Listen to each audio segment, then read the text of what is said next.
Uh, Hi everyone, welcome to this week's Socratic Dialogue. Today we are discussing about the young CFOs, which is the young Chief Finance Officer, and how they understand value creation in business. Before we start, let's have a brief introduction of everyone. I'll start with mine. Hi, I'm Daita. I work in the HVT lab at Deep Thought, and I'm the moderator of this week's SD. Hi, I'm Yashita. I work in CRM lab and I'm a part of team Silent Multipliers. Hi everyone, I am Megha Karmakar. Today I am the coach of Team Silent Multipliers. I work as web developer at it. Hi, I'm Yukta. I'm in a team Silent Multipliers and work in SDP lab.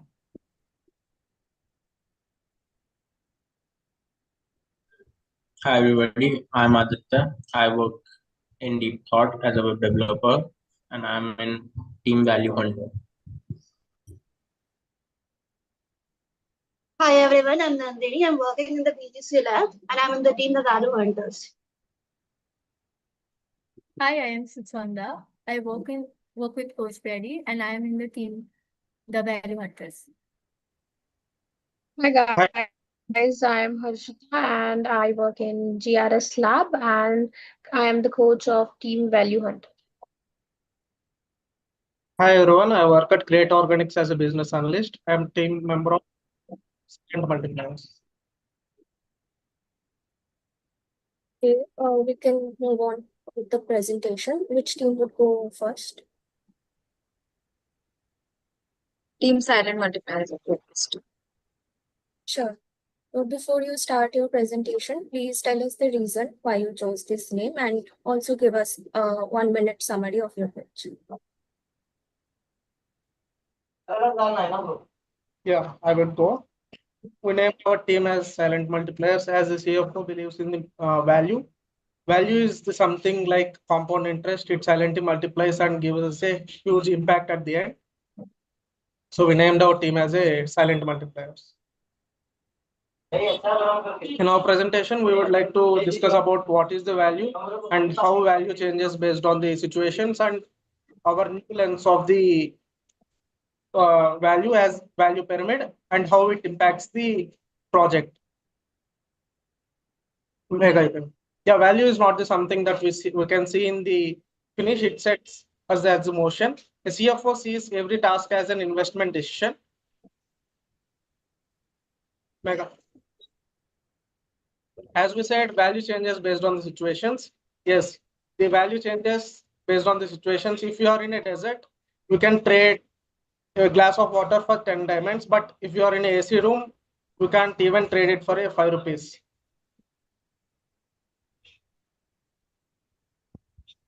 Yeah, If we compare a mango tree to a company, now if we talk about early actions, in case of a mango tree, early actions are basically sowing the seeds. And in case of a company, it is initial investment.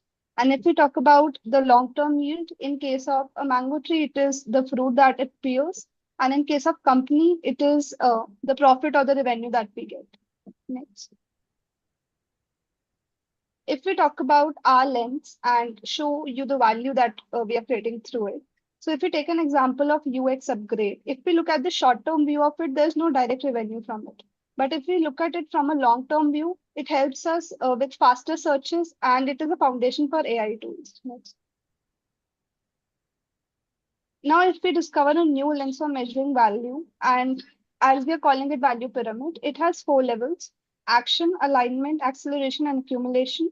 Action is basically the effort that we are putting in our any company or anything we are doing. Alignment is basically focused with clarity that we have of the topic.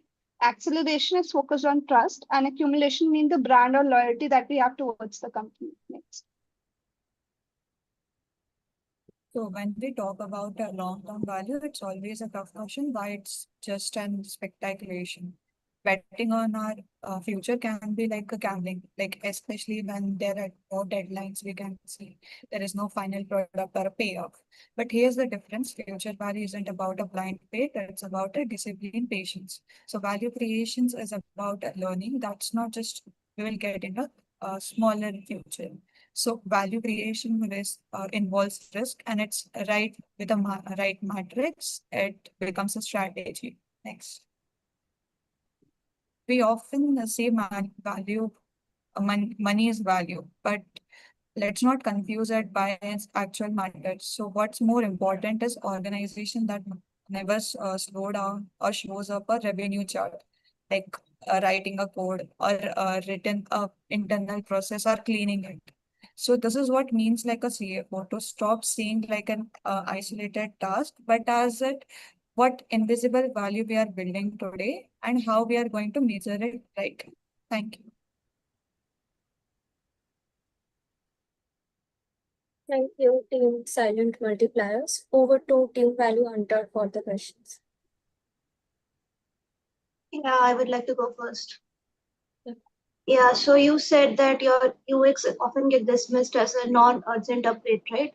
And there's not a short-term goal, like short-term value generation. So what does long-term cost does that create? So, as you said, if we talk about the short-term view, we are taking a consideration just a few months of work or maybe a few days, few weeks. We are looking at it in an initial view of it. So when we talk about the long-term value, it can help us with faster searches, that, as we mentioned, that it can help us search everything better, get clearer context, and it can also help us in building like AI tools in the future, because it is basically a foundation for the AI tools as well. Got it. Does that answer your question? Yeah, it does. Okay, so I have a question. Like, if you are given a project that does not generate revenue yet, so how would you defend it using this framework?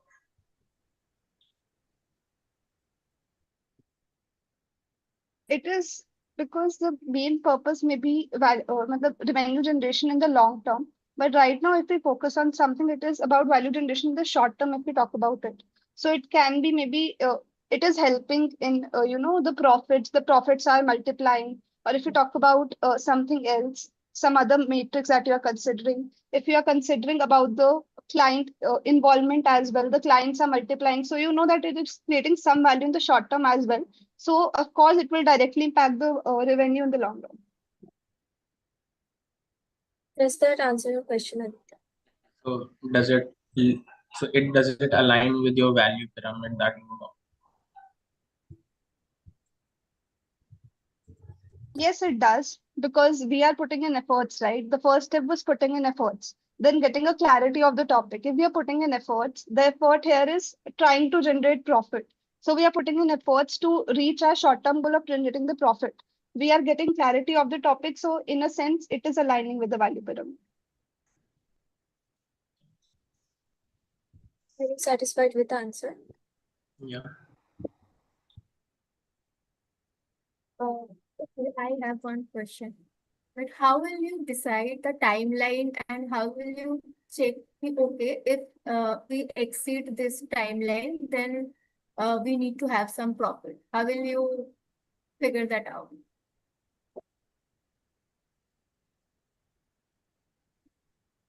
You're focusing about the profit part, right? Yes. Like if we talk Revenue. about it, profits for us can be short term as well as long term.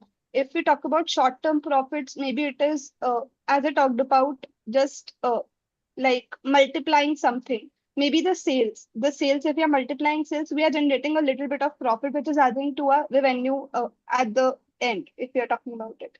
So, yeah, profit is basically, if we decide a basic timeline, then we can divide the timeline into small sprints, that in this quarter we will focus on this part, we will focus on the scales. Afterwards, we are focusing more on the profit.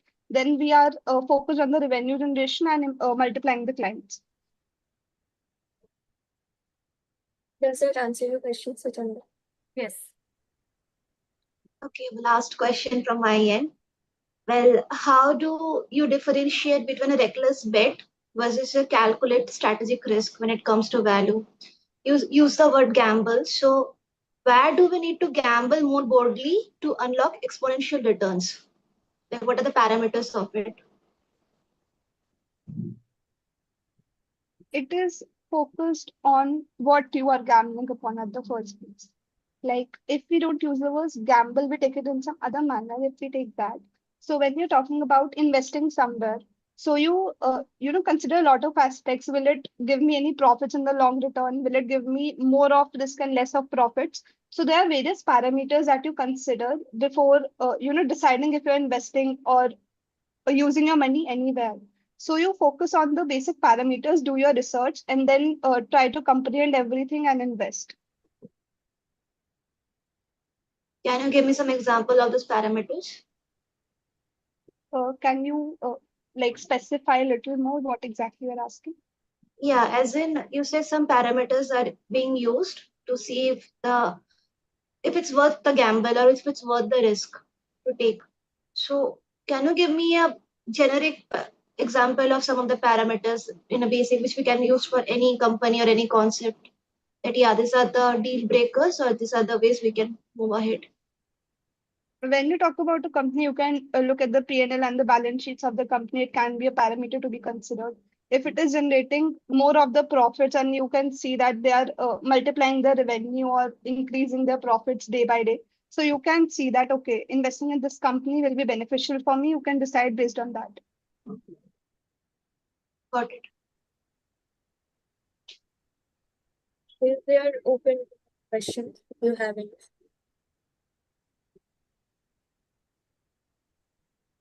Yeah, how would your value lens transform your team? The one you were talking. If we talk about the value lens, so we are categorizing things into various aspects to like increase the value generation, right?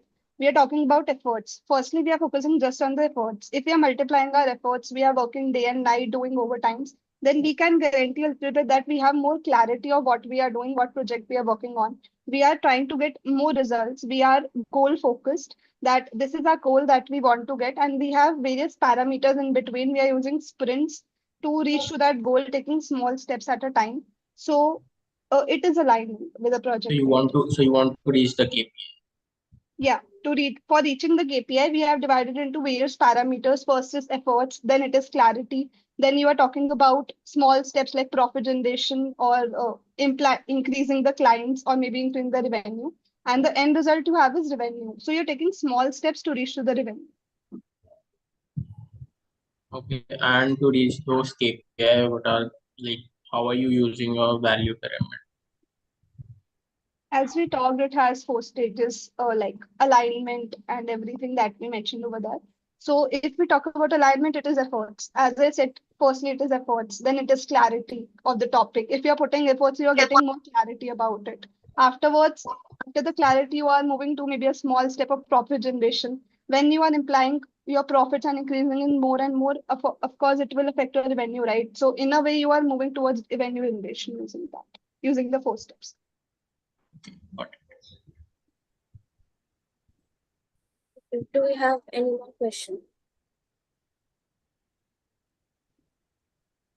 Then we can move on to the other team, Team Value Hunter. So before you start your presentation, tell us the reason why you chose your name and give us a 1-minute summary of your pitch. Yeah, sure. Hi everyone, we are the Value Hunters and we picked this name because we believe value isn't always loud, it's often in the quiet, thoughtful work that powers everything else. In this presentation, we will explore how CFO's mindset helps us zoom and find that hidden value, the kind that scales, repeats, and lasts. Whether it's a system, a fix, or a small action that saves time, we will show how it all adds up and why it matters more than we think. Moving to the first slide, please. Yes. So we usually notice results, the big wins, but a lot of value is created behind the scenes, fixing messy processes, making handovers easier, cleaning up confusion. It may not be flashy, but it makes everything else work better, faster, smoother again and again. Next slide, please. Yes. So we usually think of money as something we use, but CFOs use it as a lens, a way to compare where effort creates the most value. It's not about short-term outcomes, it's about what keeps delivering over time. Next slide, please. A smooth product launch isn't just the last sprint. It's everything built before it. Documents, checklists, workflows. think of that work as train tracks. It's not exciting to build, but the train can't move without it. Moving over to Sachanda. Shorts videos started as just entertainment, but now they drive marketing, influence, career, and shape how we consume info. Sometimes value does not start big, but it grows because of how it fits into the future. Next slide. Some of the best work happens once, then it helps 10 other people. That track building. You save people's time, remove confusion, and create something they can use again and again. That quiet value that keeps giving. Next slide.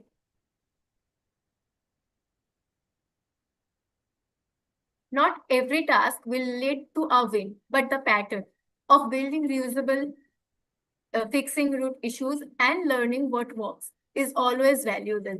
CFO looks for habits that reduce future cost and create future speed. Over to you, Aditya.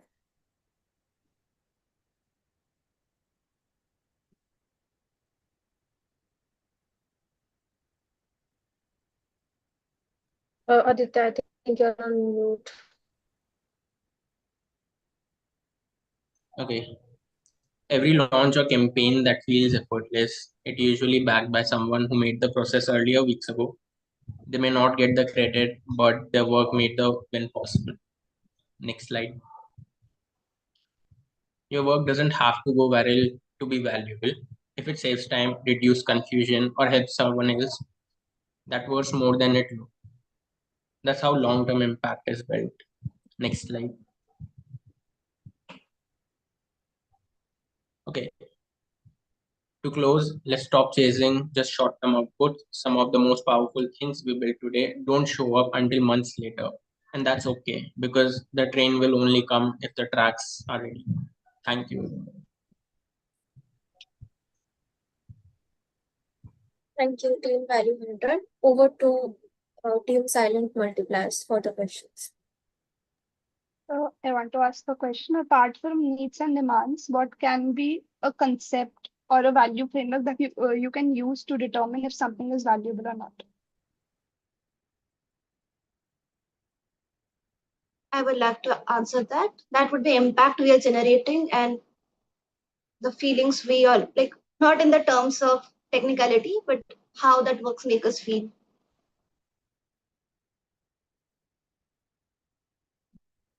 Does that answer your question? Can you Sorry, give an example related to it? Well, yeah, in the context of deep thought, I'm interning here as a consultant.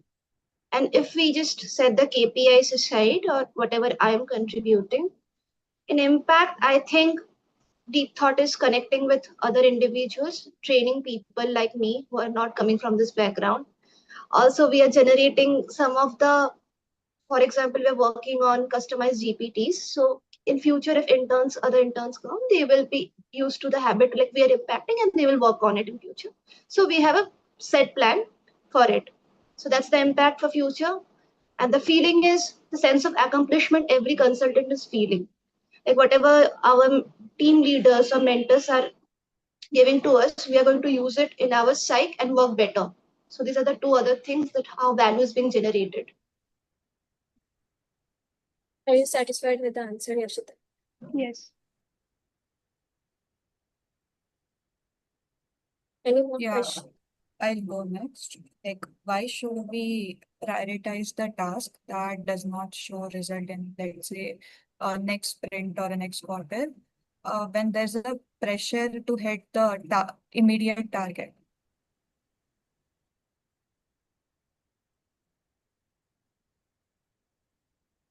Can you just elaborate like prioritizing task which doesn't yield results? Like, can you give more context about it? Like yield results as in, let's say, if I want to clean a sheet or I want to generate something, but it does not aligns with exactly the targets I have to meet. Let's say target is something like a product or a service. So why I'm prioritizing on this task rather than immediately the target I have. Okay, so like I can answer this. For example, you have a marketing deadline and you complete it in a very short term of time.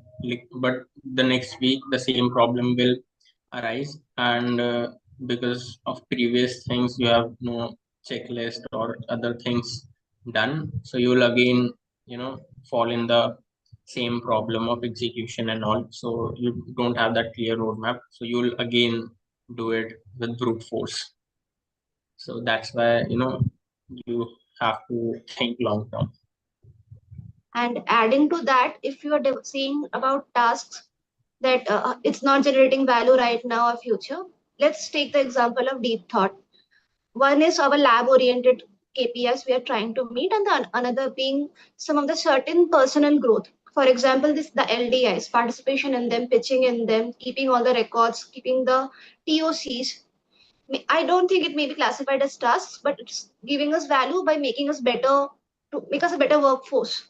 So that's how we're generating value in this terms. Maybe it's not meeting the direct work what deep thought is doing, but yeah, a workforce is building which will be beneficial for even this growth of the company, growth of the ecosystem, and even self growth. And also, I want to add one more thing that there is one thing called quality. If you take shortcuts, then you will not achieve that quality. Uh, if you build something in one day, it will may give you some result, but in long term, it will there will be a lot of bottlenecks which you need to fix from the first step again. So it will take more time. So if you follow the process, I think it will be more helpful to get you achieve the quality results. So for that, I think to maintain the process is very important. I have a follow-up question to that. So do you agree that taking more time creates more value? Yes, it can. For example, you are running on a track barefoot, and after some time you start bleeding. Then don't you think the value of making a shoe for yourself, which might take 1 hour or 2 hour, would be valuable for you? But not on all circumstances, right? Because the main purpose is reducing the time to a task and increase the efficiency. So It how it does it depends impact the how you are value? using the time. If you are using the time in a process which can guarantee it you giving you some better results, then it's worth it. But if you are wasting your time into something that will not give you a promising result, or that's not working, then definitely that not every time is everything. Actually, it And depends on the following up, context I would like to add. Like, what's the priority? For example, if we take COVID vaccination and the deaths were all time high, the rate of creating a successful vaccination was such a big load.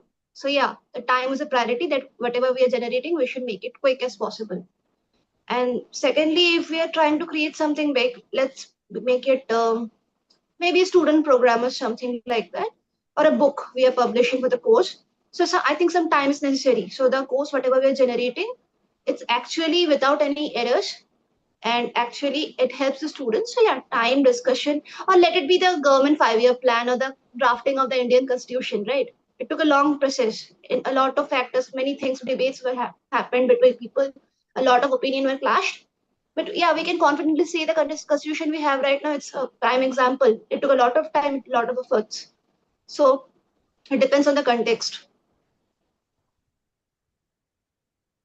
So, like, can you summarize if time cannot always be one of the factors to decide if it creates more value or not? What all factors can you consider? Urgency. Are you satisfied with the answer, Yashita? Yes.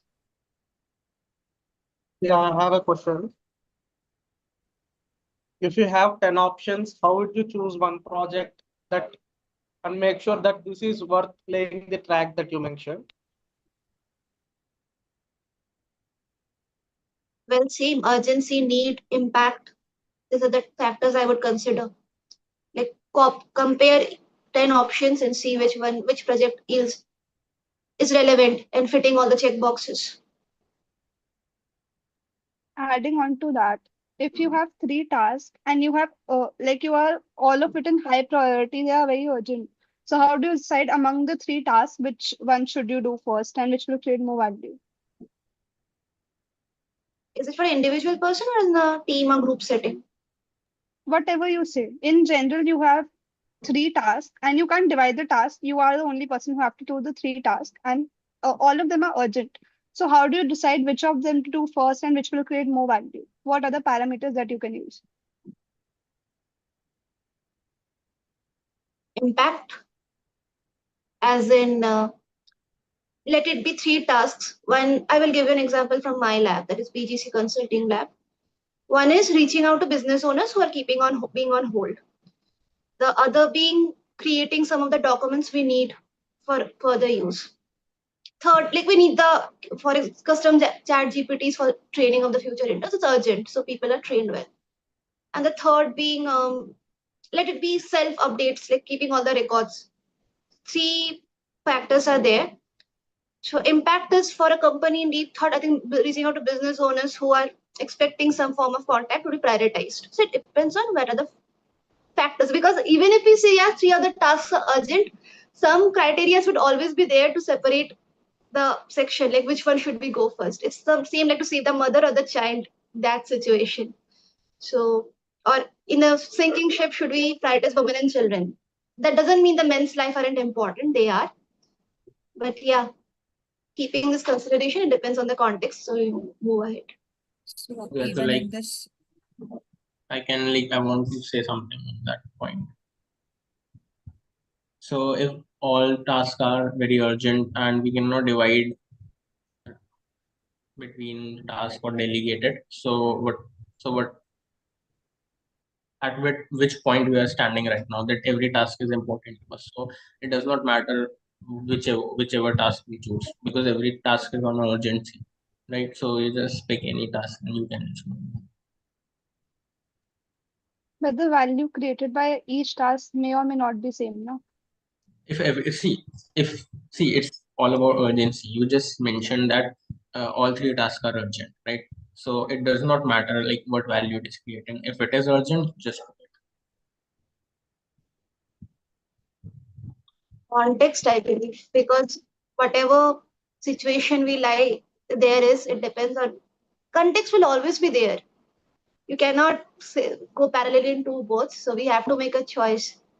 And whatever the situation is, we decide on, okay, this is the most important, and we go with it. And I believe everyone will know. Every task is urgent doesn't mean that this task urgency is undermining the other urgent task, but priorities and impact are always there. so even in this situation, how would you maintain this value you're talking about, even in the times of urgency? see if you are saying you have to pick one task. We can pick any task, but eventually it will lead to failure. So like it does not align.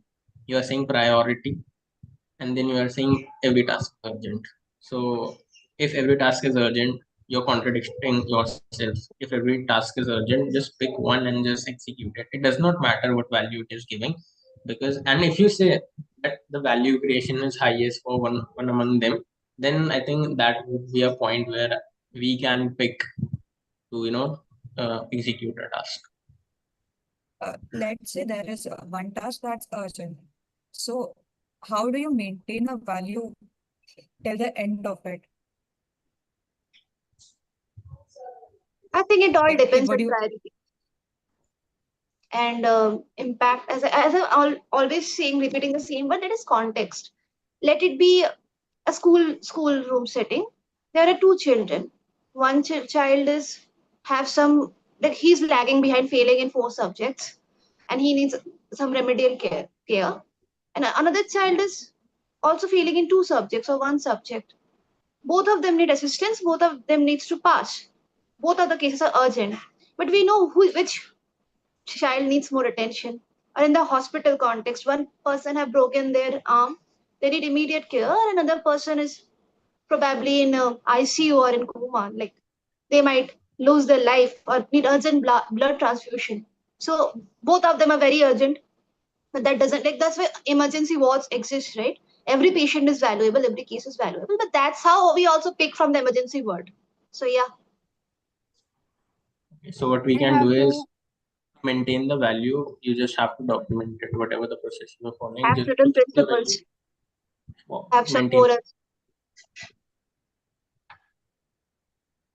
I want to ask a question. Like, uh, you know that something is valuable right now. How can you assure that it will be valuable in the future? Like, value changes over time. Do you believe that?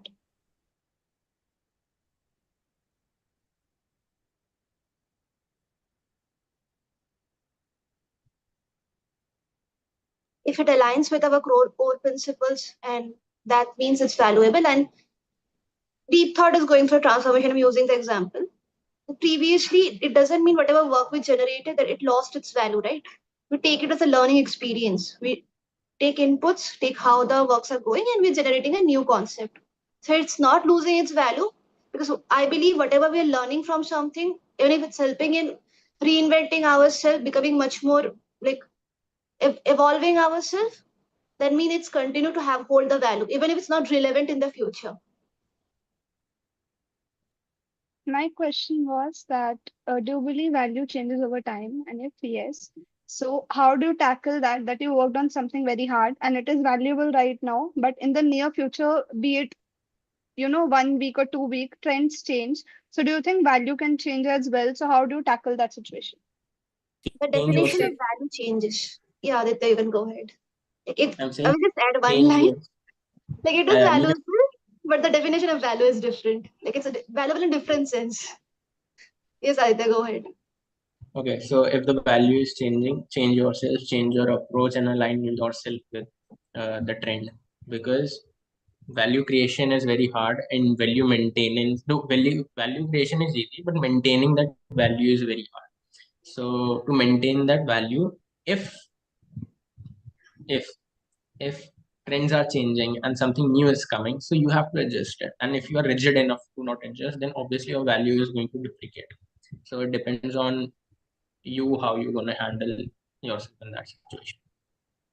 That mean changing your core principles with the value or current trend as well. Yeah, you Not can. really. Like see Core what happens principles is, can be changed. I don't think see, so.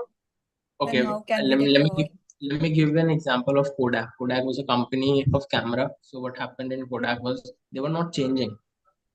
So because they were not changing, the value was depreciating.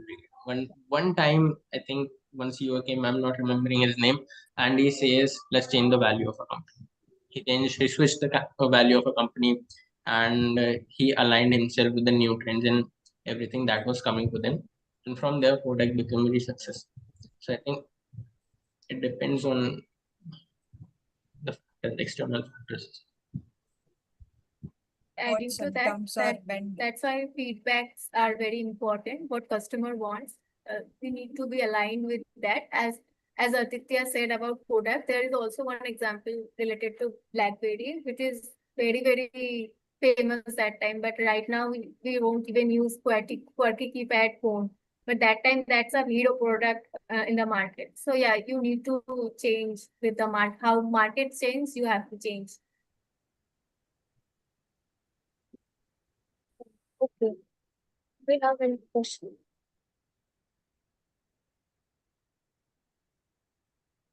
Okay, then with the interest of time, we can conclude this meeting. But before we do that, let's have 3 reflections.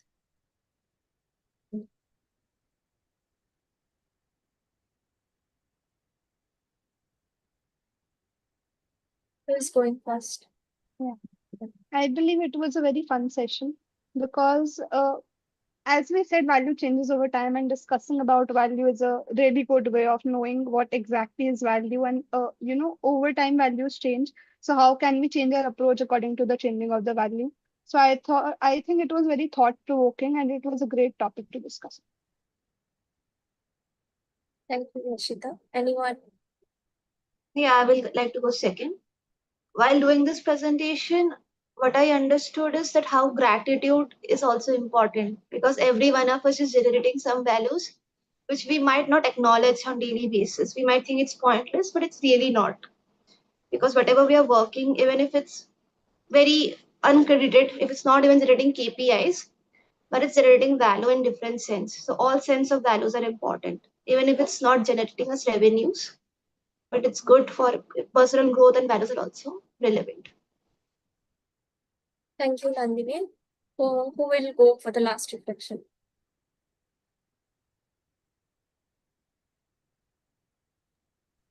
Yeah, okay, I can go last.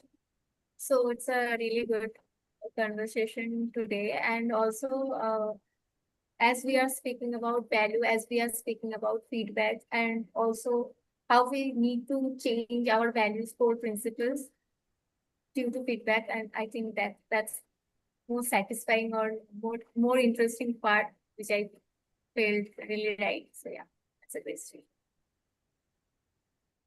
Suchana.